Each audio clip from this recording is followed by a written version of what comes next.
China's economy on the verge of collapse, according to an expert. Greggory Kopli, president of the International Strategic Studies Association, thinks the forecast is worse than most realize. I spoke with him about the state of the world's second largest economy.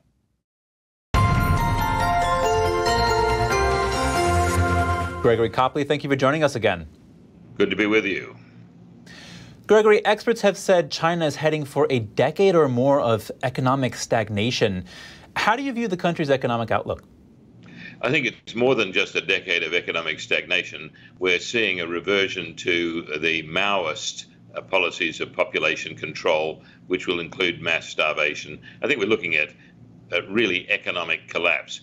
And what will accompany that is, of course, the possibility of the removal of the Communist Party of China. But certainly, we're looking at economic collapse in many different forms. So some suggest that a bailout is needed to get the Chinese economy going again, but that China doesn't have the resources to make that happen. What other options do they have? Well, economic stimulus certainly is not working, and they've attempted that over the past few months with great failure. So the only step now is population control, and that is starting again with the announcement of a new strain of COVID, so that people have to be quarantined, that have to be confined to hospitals or their home.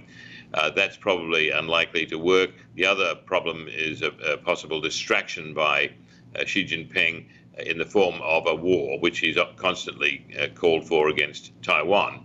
And that may provide a diversion, if you like, from the internal problems and allow the government to impose sacrifices on the population.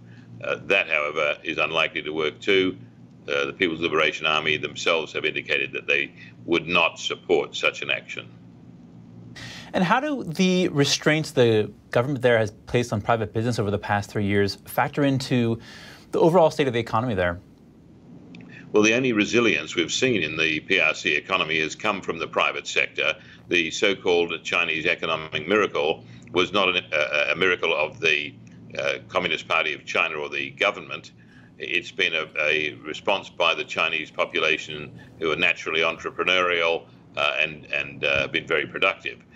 That's all gone. The Xi administration has wiped that out since 2012, and particularly in the last couple of years. So there's no resilience in the economy whatsoever at this stage to respond to either the domestic requirements or to fulfill Xi Jinping's threat of war. That sort of feeds into my next question. You recently wrote about how China is gearing up for war without a wartime economy. Explain that for us a little bit more. Xi wants to use his bombast, his wolf warrior diplomacy, to appear strong on the home stage and to look strong on the regional and international stage. He's done this by calling for war on Taiwan so that Taiwan could be incorporated into the communist Chinese framework.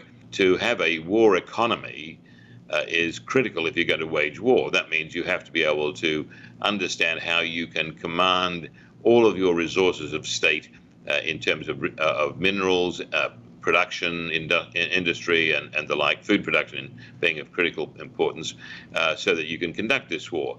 And one of the things is that Xi Jinping has not ensured that this war economy is in place.